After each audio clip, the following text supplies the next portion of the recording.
اعوذ باللہ من الشیطان الرجیم، بسم اللہ الرحمن الرحیم۔ پیارے بچوں، السلام علیکم ورحمۃ اللہ وبرکاتہ۔ آج ہم کلاس جماعت چوتھی کی مضمون سبجیکٹ جو ہمارا ہے وہ اردو پڑھنے جا رہے ہیں، اور ہمارا آج کا جو عنوان ہے وہ ہے درخت کی پکار۔ درخت کی پکار، کلاس چوتھی، مضمون اردو، اور عنوان ہمارا جو ہے، جو چیپٹر ہے اس کا نام ہے درخت کی پکار۔ پہلے جو آپ کو ہے اوپر دیا ہوا فرنیچر، بوسیدہ، آنکھ لگنا، آلودگی۔ فرنیچر وہ ہوتا ہے جو بنایا جاتا ہے، جو ہم لکڑی سے بناتے ہیں۔ بوسیدہ کیا ہوتا ہے؟ خستہ حال۔ آنکھ لگنا کیا ہوتا ہے؟ یعنی آنکھ لگنا، سو جانا۔ آلودگی کیا ہوتا ہے؟ گندگی۔ تو آج ہم جہاں سے پڑھتے ہیں درخت کی پکار۔ حامد چھٹی کے روز اپنے دوستوں کے ساتھ میچ کھیلنے کے لیے میدان میں پہنچا۔ سبھی ساتھی جمع ہوئے، کھیل شروع ہوا۔ حامد بھی کھیل میں مست ہو گیا۔ کھیل ختم ہوتے ہی سبھی دوستوں نے اپنے اپنے گھر کا رخ کیا۔ حامد بھی تھکا ہارا گھر واپس جا رہا تھا کہ راستے میں ایک خوبصورت سایہ دار درخت پر نظر پڑی۔ ذرا دیر آرام کرنے کے لیے وہ درخت کے ساتھ ٹیک لگا کر بیٹھ گیا۔ کہتا ہے کہ ایک دن کیا ہوا، چھٹی کا دن تھا۔ حامد جو تھا اپنے دوستوں کے ساتھ میچ کھیلنے کے لیے گیا ہوا تھا، اور وہاں پہ میچ جب کھیلا، میچ ختم ہوا تو سب دوست اپنے اپنے گھروں کو واپس گئے، اور حامد بھی اپنے گھر کو واپس آیا۔ وہ بہت ہی تھکا ہوا تھا، اور وہ ایک درخت کے نیچے کچھ آرام کرنے کے لیے بیٹھ گیا۔ آرام کرنے کے لیے ٹیک لگا کر درخت کے ساتھ بیٹھ گیا۔ اتنے میں حامد کی آنکھ لگ گئی، اور اس نے خواب دیکھا کہ ایک درخت ڈرا ڈرا اور سہما سہما سا ہے۔ درخت: حامد، کیا آپ میرے دوست بنو گے؟ حامد: جی ہاں، کیوں نہیں۔ اتنے میں حامد درخت کے ساتھ ٹیک لگا کر بیٹھا ہوا تھا تو اس کی آنکھ لگ گئی، اس کو نیند آ گئی، اور اس کو خواب میں کیا ہوا، درخت اس کے ساتھ بات کرتا ہے۔ کیا بولتا ہے کہ آپ میرے دوست بنو گے؟ حامد نے کہا خواب ہی میں، سوئے ہوئے کہا اس نے، جی ہاں، کیوں نہیں، میں آپ کا دوست بنوں گا۔ درخت: تو پھر میری مدد کرو۔ حامد: مدد؟ کیسی مدد؟ درخت: لوگ ہم پر ظلم کرتے ہیں، بڑے بے دردی سے کاٹتے ہیں، چھوٹا ہوں، کچھ لوگ مجھے بھی کاٹنے پر تلے ہیں۔ حامد: لوگ ایسا کیوں کرتے ہیں؟ درخت نے کہا ٹھیک، اگر آپ میرے دوست بنو گے تو آپ کو میری مدد کرنی ہوگی۔ حامد کہتا ہے کیسی مدد؟ میں کون سی مدد آپ کی کر سکتا ہوں؟ درخت نے کہا لوگ جو ہے وہ ہم درختوں پر ظلم کرتے ہیں، وہ ہمیں کاٹ ڈالتے ہیں، اور میں چھوٹا سا درخت ہوں، مجھے بھی وہ کاٹنے سے پرہیز نہیں کرتے، وہ چھوٹے درخت ہوں یا بڑے درخت ہوں، یہ لوگ جو ہیں یہ سب درختوں کو کاٹ ڈالتے ہیں۔ تو حامد بولتا ہے کہ لوگ ایسا کیوں کرتے ہیں؟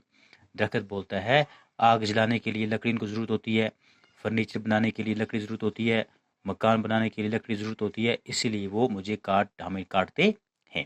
حامد: تو میں کیا کر سکتا ہوں؟ درخت: لوگوں کو بتائیے کہ درخت بے دردی سے نہ کاٹیں، جنگلوں کی حفاظت کریں۔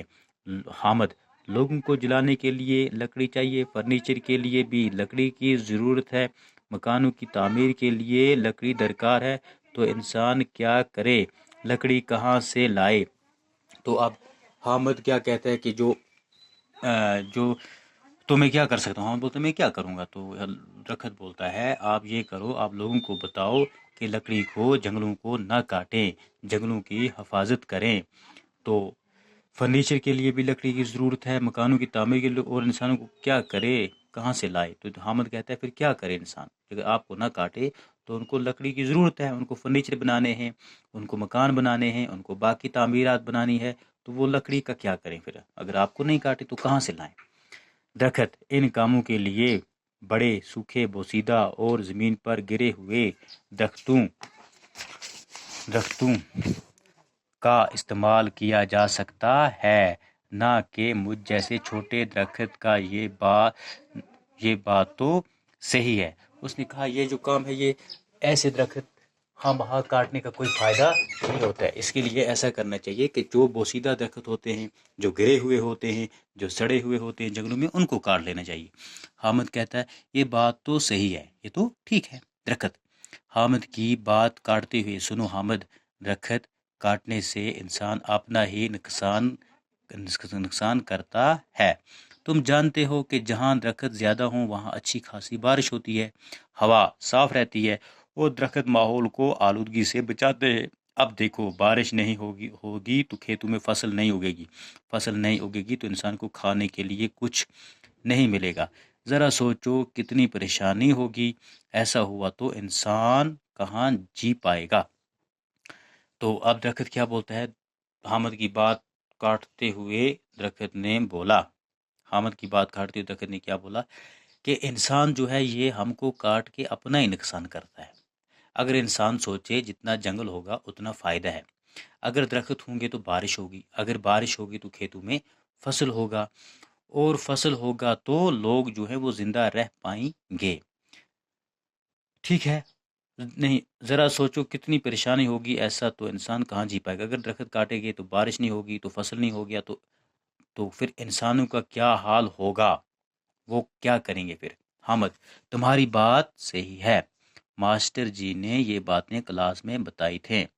درخت حامد سے انتہائی خوش ہوتے ہوئے: کیا اب ہم دوست ہیں؟ حامد: ہاں، اب ہم پکے دوست ہیں۔ اتنے میں حامد جاگ جاتا ہے۔ تو حامد کہتا ہے آپ کی بات درخت صحیح ہے، ہمیں استاد نے کلاس میں بتایا تھا کہ جنگلوں کی کیا فضیلت ہوتی ہے، درخت ہمارے لیے کتنا ہی ضروری ہے۔ تو اب درخت کیا بولتا ہے حامد سے درخت حامد سے انتہائی خوش ہوئے اور کہا، اب درخت جو خوش ہوا، کہا حامد کو اب ہم پکے دوست ہیں۔ حامد کیا بولتا ہے؟ ہاں، اب ہم پکے دوست ہیں۔ اتنے میں یہ جو ہے حامد جاگ جاتا ہے۔ اسی دوران اسے دور سے ایک شخص ہاتھ میں کلہاڑی لے کر آتا ہوا دیکھ رہا ہے اور درخت ڈر کے مارے کانپنے لگا اور حامد سے کہنے لگا۔ جیسا حامد ہوشیار ہوا تو دیکھتا ہے حامد کیا اسی دوران اسے دور سے ایک شخص ہاتھ میں کلہاڑی لے کر آتا ہوا دیکھ رہا ہے اور درخت ڈر کے مارے کانپنے لگا اور حامد سے کہنے لگا۔ تو اتنے میں جب یہ حامد ہوشیار ہوا دیکھتے کہ وہاں سے ایک نفر جو ہے کلہاڑی لے کے آتا ہے اور درخت جو ہے بہت ہی ڈر گیا، بہت ہی کانپنے لگا اور حامد سے کہنے لگا۔ درخت: حامد اب کیا ہوگا؟ کہ اب میرا کیا ہوگا؟ وہ اپنے دائیں بائیں دیکھ کر ایک دم درخت سے لپٹ جاتا ہے اور چلا کر کہتا ہے۔ حامد نے کیا کام کیا؟ دیکھا تو درخت کے ساتھ جپھی پا لی، اس نے درخت کو پکڑ لیا، اس کے ساتھ لپٹ گیا یہ۔ حامد: میرے دوست اب تمہیں کوئی نہیں کاٹے گا، ہاں اگر کوئی کاٹنے کی کوشش کرے گا تو میں اسے یہ کہوں گا اگر تمہیں اس درخت کو کاٹنا ہے تو تمہیں پہلے مجھے کاٹنا ہوگا۔ حامد نے کیا کہا؟ اس کے ساتھ درخت کے ساتھ چپٹ گیا اور کہتا ہے اگر کوئی بھی آ کے آپ کو کاٹے گا تو پہلے میں یہ کہوں گا پہلے مجھے کاٹو، اس کے بعد درخت کو کاٹو، کیونکہ میں درخت کو کاٹنے نہیں دوں گا۔ یہ درخت ہمارے قومی سرمایہ ہیں۔ تو بچوں اس کہانی سے ہمیں یہ سبق ملتا ہے کہ درختوں کی، جنگل کی ہمیں حفاظت کرنی چاہیے، ہمیں درخت جو ہیں نہیں کاٹنی چاہیے۔ اگر ہمیں کوئی مکان بنانا ہے، ہمیں کوئی تعمیر بنانی ہے تو اس کے لیے ہمیں جو سوکھے ہوئے ہوتے ہیں، گرے ہوئے ہوتے ہیں، تو جن میں جان نہیں ہوتی ہے ان کو لانا ہے، ان کو ہم اپنی تعمیرات کے لیے استعمال کر سکتے ہیں۔ تو جو لیونگ تھنگ اچھے بوٹے ہیں، جاندار ہیں، جن کو جان ہے، جو چھوٹے چھوٹے ہیں یا بڑے بھی ہیں، ان کو ہم کاٹنا کوئی اچھی بات نہیں ہے۔ جتنا ہم کاٹیں، اگر 10 نفر ایک دن کاٹتے ہیں، 10 نفر دوسرے دن کاٹتے ہیں، 10 نفر تیسرے دن کاٹتے ہیں، تو ایسے کاٹتے ہم اپنے پورے جنگل کو ختم کریں گے۔ تو ہوگا کیا؟ جو ہماری آئندہ آنے والی نسل ہوگی ان کا کیا ہوگا؟ وہ کہاں بیچارے جی پائیں گے؟ کیونکہ جنگل صاف ہو جائیں گے تو ان کو لکڑی کی ضرورت پڑے گی، تو وہ کہاں سے لائیں گے؟ ان کو کوئی تعمیرات بنانی ہے تو لکڑی کہاں سے لائیں گے؟ تو اس لیے جنگلوں کی ہر ایک کو چاہیے کہ وہ حفاظت کرے، کیونکہ یہ ہمارا قومی سرمایہ ہے۔ تو بولنا تو بہت کچھ تھا بچوں، کیونکہ ٹائم بہت ہی کم ہے، تو آج کے لیے اتنا ہی۔ آپ اس کو اچھی طرح یاد کرنا، سننا، دھیان سے کتاب کھولنا۔ آپ کی کتاب کا پیج نمبر جو ہے 18 پہ ختم ہوتا ہے اور لیسن جو آپ کا ہے 16 سے شروع ہوتا ہے اور 18 پر یہ ہماری کہانی جو ہے یہ ختم ہوتی ہے۔ تو آج ہم نے درخت کی پکار پڑھی، تو انشاءاللہ مجھے امید ہے کہ آپ کو یہ سمجھ آ جائے گی۔ اس کو غور سے آپ اچھی طرح سے پڑھ لینا اور سمجھ لینا۔ تو باقی وسلام۔